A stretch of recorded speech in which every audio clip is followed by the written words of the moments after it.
अप्रैल 14, 1935 की एक कड़ी दोपहर में टेक्सास के एक छोटे से घर के सामने एक बच्चा खेल रहा था। खेलते खेलते वो अचानक अपने घर की ओर तेजी से दौड़ा। घर जाते ही वो अपनी माँ से चिल्ला चिल्ला कर कहने लगा, दुनिया खत्म होने वाली है। किचन में काम करने वाली उसकी माँ ने हंसकर उसकी बात को अनसुना कर दिया। पर फिर अचानक से किचन की खिड़की से जोरदार हवा आई और वो अपने साथ लेकर आई धूल। इतनी धूल कि उनका पूरा घर एक रेगिस्तान में तब्दील हो गया। उसकी माँ ने घर का दरवाजा और सारी खिड़कियां बंद कर दी और खिड़की बंद करते वक्त उसने देखा कि पूरा आसमान काले रंग का हो गया था और जोरदार हवाओं के बीच एक बहुत बड़ा मिट्टी का तूफान बन चुका था। ये मिट्टी का राक्षसी तूफान करीबन 10 माले की बिल्डिंग से भी ज्यादा बड़ा होगा और इस तूफान को आज भी ब्लैक संडे के नाम से जाना जाता है, जिसमें डस्ट निमोनिया यानी लंग्स में बहुत ज्यादा धूल भर जाने की वजह से एक ही दिन में 7,000 से भी ज्यादा लोगों की मौत हो गई थी। और पूरे 8 सालों तक अमेरिका के कई स्टेट्स में इस तूफान के कारण जमीन इतनी सूखी पड़ गई थी कि उस पर किसान खेती भी नहीं कर पाते थे।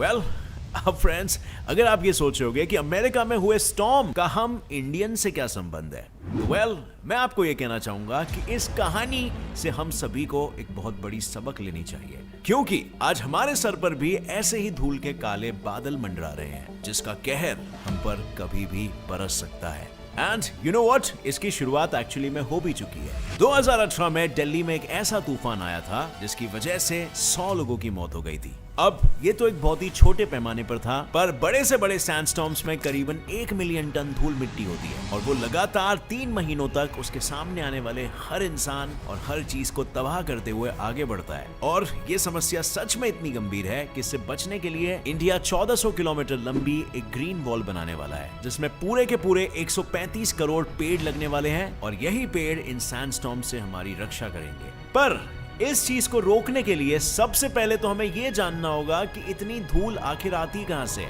Why is India so dusty? So, hello friends, मैं हूं गौरव और आज हम इन्हीं सारी चीजों के Why is India so dusty? So without wasting any time, let us get on. India के क्लाइमेट का कंट्रीब्यूशन। क्या आपको पता है इंडिया में धूल होने का सबसे बड़ा कारण है इंडिया का क्लाइमेट, क्योंकि इंडिया में ज्यादातर पूरे साल सब रूखा सूखा होता है और बस सिर्फ जून से लेकर सितंबर तक ही बारिश गिरती है। And that is all the action we get, only unless and until आप नॉर्थ में रहते हो। अगर नहीं तो बाकी के पूरे देश में ठंड भी गर्मी के छोटे भाई जैसी ही लगती है। यू नो, पूरे दिन तपती धूप और सिर्फ रात को ही पड़ती है कड़कड़ाती ठंड। हमारे इकोलॉजिकल सिस्टम में हर साल 2 ड्रास्टिक चेंजेस आते हैं। बारिश के मौसम में कैसे वो एकदम हरी भरी हो जाती है और जितना भी धूल एटमॉस्फेयर में प्रेजेंट होता है वो बारिश की वजह से अर्थ के सरफेस तक आ जाता है। पर फिर जैसे ही बारिश का सीजन खत्म हो जाता है तब जमीन पर उगे हुए घास और वनस्पतियां जमीन को ढीला कर देती है और फिर वही ढीली जमीन गर्मी के कारण अपना मॉइस्चर खोने लगती है, जिस वजह से जमीन और चट्टानों में क्रैक्स पड़ जाते हैं और उन्हीं क्रैक्स की वजह से फिर धूल प्रोड्यूस होती है और फिर उसी धूल को ले जाए जाने कहां, ये हवाएं हवाएं।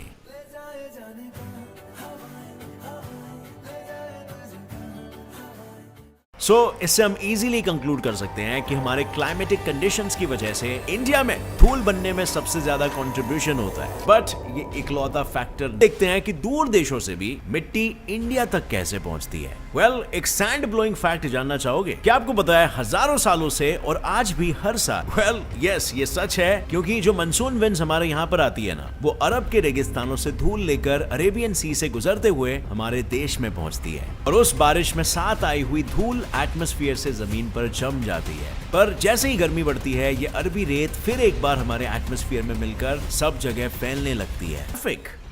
इंडिया के बड़े बड़े शहरों में धूल का सबसे बड़ा दोषी हम ट्रैफिक को कहते हैं। पर एक बात बताऊं, लंदन की सड़कों पर तो इंडिया से दुगना ट्रैफिक होता है, तो फिर वहां के लोग साफ और शुद्ध हवा में सांस कैसे ले लेते हैं? बस सिंपली ट्रैफिक रूल्स का बहुत ही सिंसियर पालन है। वहां के रास्तों पर जो लेन्स होते हैं ना, उन्हें गाड़ियां फॉलो करती है और ऐसे करने की वजह से वहां पर स्पेस बन जाती है और फिर हवा अपना काम कर लेती है। और साथ ही वहां की सड़कें भी काफी मेंटेन्ड होती है, यानी उनमें गड्ढे वगैरह नहीं होते और उनकी गाड़ी गाड़ियां भी जूनी नहीं होती। अगर आपको ये पता ना हो तो जूनी गाड़ियां नई गाड़ियों से ज्यादा पोल्यूशन रिलीज करती है और इसीलिए इट्स अ गुड चॉइस कि आप कोई जूनी मॉडल की गाड़ी ना यूज करो। इंडिया में ट्रैफिक, धूल और प्रदूषण फैलाने में एक मेजर कंट्रीब्यूटर का काम जरूर करती है, पर हम इस प्रॉब्लम को एक ऑर्गेनाइज्ड अप्रोच से बड़ी आसानी से सॉल्व भी कर सकते हैं। जैसे फॉर एग्जांपल इंडिया में भी लोगों को लेन सिस्टम को स्ट्रिक्टली फॉलो करना चाहिए ताकि जो ट्रैफिक मौजूद है ना वो एक मूविंग ट्रैफिक हो और ना कि एक ट्रैफिक जैम, क्योंकि ट्रैफिक जैम्स में रुकी हुई गाड़ियां ज्यादा गैस प्रोड्यूस करती है। और सबसे इंपॉर्टेंट बात, गाड़ी को गाड़ी की तरह ही चलाना चाहिए, वरना यहाँ के कुछ लोग तो गाड़ियां ऐसे चलाते हैं जैसे कि जंग पर जा रहे हो और इससे तुम ना सिर्फ पूरे मोहल्ले के सेफ्टी और सिक्योरिटी को जोखिम में डाल रहे हो पर ज्यादा फ्यूल भी यूज कर रहे हो और नतीजन ज्यादा पोल्यूशन फैला रहे हो। रोड है या फिर कोई बड़ा गड्ढा। अब फ्रेंड्स जरा सोचिए, बाहर कड़कड़ाती बारिश गिर रही है और तुम एक ठंडी लॉन्ग ड्राइव का मजा उठाने के लिए अपनी गाड़ी निकालते हो, पर ड्राइव को एंजॉय करने के बजाय पूरा समय तो तुम बस गड्ढों में से अपनी गाड़ी बाहर निकालने की कोशिश कर रहे हो। वेल, अनफॉर्चुनेटली यही सच्चाई है। वैसे आपको शायद ये जानकर झटका लगेगा कि जिस रास्ते पर गड्ढे हैं उसे बनाने वाले बिल्डर से कोई पूछताछ नहीं कर सकता, क्योंकि कंस्ट्रक्शन लॉ के अनुसार रास्ते के कंस्ट्रक्शन के बाद उसके मेंटेनेंस के बारे में कोई भी सवाल नहीं किया जा सकता। बस सिर्फ टोल वाले रोड्स की ही पूरी जिम्मेदारी बिल्डर्स के कंधों पर होती है और इसीलिए देखा ही होगा तुमने, जिन रोड्स पर तुम टोल्स भरते हो वो सारे रोड्स हमेशा वेल मेंटेन्ड होते हैं। उन रोड्स में आपको कहीं पर भी गड्ढे वगैरह नहीं मिलेंगे, पर जब बात आती है बाकी के रोड्स की, तब हमारे साथ होता है एक बड़ा सा स्कैम, क्योंकि कई सारे कॉन्ट्रैक्टर्स कम से कम कंक्रीट इस्तेमाल करके ये रास्ते बनाते हैं और फिर क्या, बारिश आते ही वो रास्ते कम और एसएल वर्ल्ड के रोलर कोस्टर ज्यादा लगते हैं और इस वजह से गाड़ी के एक्सीडेंट्स तो होते ही हैं, पर बारिश जाने के बाद इन गड्ढों की वजह से और ज्यादा मिट्टी फिर एक बार हवा में फैल जाती है।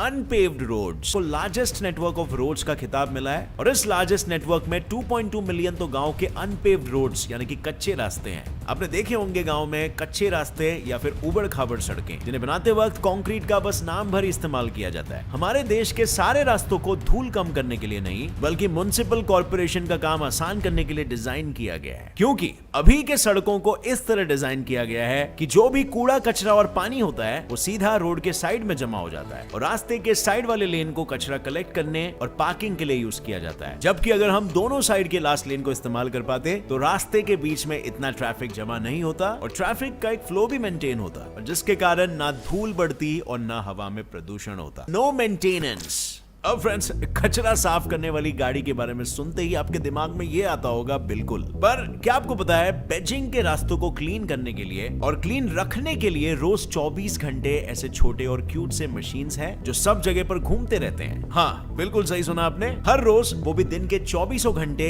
ये मशीन्स ट्रैफिक का फ्लो समझकर अपना रास्ता खुद डिसाइड करते हैं और लगातार काम करते रहते हैं। एंड मोस्ट इंपॉर्टेंटली, ये ना सिर्फ कूड़ा उठाते हैं, ये बहुत सारे पानी से रगड़ रगड़ कर रास्ते को साफ भी करते रहते हैं। पर ऐसा नहीं है कि हमने ऐसी मशीनों का इस्तेमाल नहीं किया है। मुंबई और दिल्ली जैसे शहरों में भी ऐसे मशीनों को देखा गया है, पर अनफॉर्चुनेटली वो इतने कामयाब नहीं रहे, क्योंकि वो ज्यादातर सफाई का काम रात को करते थे और वो भी ऐसे रास्तों पर जिसे ज्यादा इस्तेमाल नहीं किया जाता था। अब इस बात की कोई सेंस बनती है क्या? पर इसमें इनकी कोई गलती नहीं है, क्योंकि यहाँ रास्तों पर गाड़ियां इतनी होती है कि मशीन तो छोड़ो, कोई कुत्ता भी साइड में नहीं चल सकता। पर हमारे पास ऐसी मशीनें बहुत कम है, क्योंकि रास्तों को साफ करने वाली इन मशीनों की कीमत लिटरली आसमान छूती है। इस एक मशीन की कीमत लगभग 10 लाख रुपए है। तो सोचो, अगर हर शहर और गांव के हर एक रास्ते पर एक मशीन लगाई जाए तो कितनी कीमत हमें इन मशीन्स को खरीदने में चुकानी पड़ेगी। तो इसीलिए हमारे यहाँ पर रास्ते 19th सेंचुरी के क्लीनिंग मेथड्स यूज करते हैं, जिससे सिर्फ एयर पंप्स और कम से कम पानी इस्तेमाल करके रास्ता साफ किया जाता है और इसी वजह से रास्तों की धूल और मिट्टी बस एक साइड से दूसरे साइड होती जाती है और मिट्टी बस एक जगह जम के रह जाती है और पैसे हो जाते हैं बर्बाद। No sense of greenery. अब फ्रेंड्स, डिड यू नो कि चाइना के रास्तों पर कुछ लोग एक लकड़ी और बॉक्स लेकर 12 घंटों तक घूमते रहते हैं और उनका काम क्या होता है? वेल, सड़क पर पड़े हुए सूखे पत्ते, सूखा कचरा और सिगरेट के बट्स को उठाना। और अब जरा सोचो एक बार, अगर इंडिया में ऐसे हो तो वेल वो बात अलग है कि शायद इन वर्कर्स के लिए 12 घंटे भी कम हो जाएंगे, पर ऑब्वियसली क्लीनलीनेस जरूर बढ़ेगा। वेल अब जरा बात करते हैं एक बहुत ही इंपॉर्टेंट चीज की, वो है पेड़। हमें ये तो पता है कि पेड़ पौधे हमें ऑक्सीजन देते हैं, पर क्या आपको पता है कि ये धूल को ब्लॉक करने के लिए नेचुरल बैरिकेड्स का भी काम करते हैं? वो इस तरह से कि पेड़ के जो रूट्स होते हैं ना, वो सॉइल को बाइंड करके यानी कि बांध कर रखते हैं, और ये चीज सॉइल इरोजन को प्रिवेंट करती है। अब सॉइल इरोजन बोले तो जो जमीन की पहली लेयर होती है उसे नष्ट होकर धूल बनने से रोकती है, और ये पेड़ पौधे घास फूस हवा में मौजूद धूल को भी ब्लॉक करते हैं। पर हमारे देश में किसी सिस्टमैटिक तरीके में पेड़ नहीं उगाए जाते। ज्यादातर पेड़ नेचुरली उगते हैं, पर फिर उन पेड़ों को भी काट दिया जाता है कोई इंफ्रास्ट्रक्चर को बांधने के लिए। पेड़ को काटना कम और लगाना ज्यादा होगा, क्योंकि तभी हम सॉइल इरोजन को प्रिवेंट कर पाएंगे, and as a result India का डस्टीनेस कम होगा। Poor civic planning. जरा सोचो, इतना डेवलपमेंट करने के लिए उतने सारे कंस्ट्रक्शन और बिल्डिंग्स का काम शुरू करना पड़ेगा।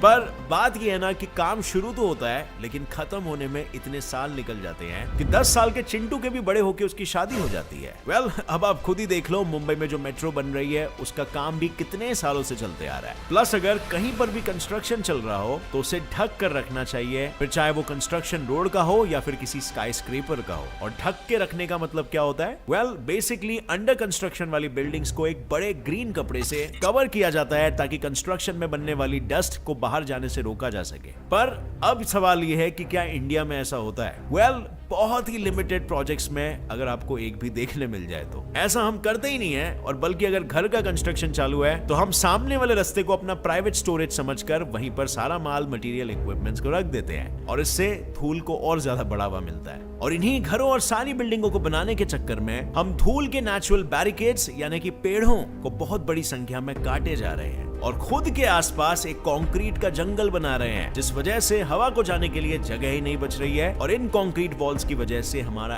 एवरेज टेम्परेचर भी दिन ब दिन बढ़ते जा रहा है, क्योंकि कंक्रीट खुद में ही हीट को स्टोर करती है। यानी एक गर्म धूल मिट्टी से भरा कंक्रीट का जंगल हीट को अंदर ही अंदर इंडक्ट करके रखता है। और अब आप खुद ही सोचिए कि क्या आप ऐसे जगह में रहना चाहोगे? Well and the clear answer is no. But क्या हम इन सभी सॉल्यूशंस पर वर्क कर रहे हैं? आपको क्या लगता है फ्रेंड्स? आपका जो भी जवाब है नीचे कमेंट सेक्शन में जरूर ठोकना। वेल इस धूल को कंट्रोल करने के लिए काफी प्रयास जारी है, और इसीलिए इंडियन गवर्नमेंट ने अफ्रीका के ग्रीन वॉल प्रोजेक्ट से इंस्पायर होकर इंडिया में भी इसे शुरू करने का प्लान किया है, जिसमें वो गुजरात से लेकर दिल्ली हरियाणा तक 1400 किलोमीटर का एक ग्रीन बेल्ट बनाने वाले हैं, जिसमें करीबन 135 करोड़ पेड़ लगाए जाएंगे। अब आप जानते हो कि इंडिया डस्टी क्यों है और किस तरीके से गवर्नमेंट वर्क कर रही है हमारे देश की डस्टीनेस को कम करने के लिए। अगर इस वीडियो से आपको कुछ भी नया जानने मिला तो एक लाइक जरूर ठोकना, अपने फ्रेंड्स और फैमिली के साथ ये वीडियो शेयर करो, और हाँ अगर आप नए हो इस चैनल पर तो अभी सब्सक्राइब करके बेल नोटिफिकेशन ऑन करके ऑल का ऑप्शन सिलेक्ट कर लेना, ताकि आगे आने वाली ऐसे ही इंफॉर्मेटिव और नॉलेजेबल वीडियो आप कभी भी मिस ना कर सको। As always friends, stay curious, keep learning and keep growing. Jai Hind.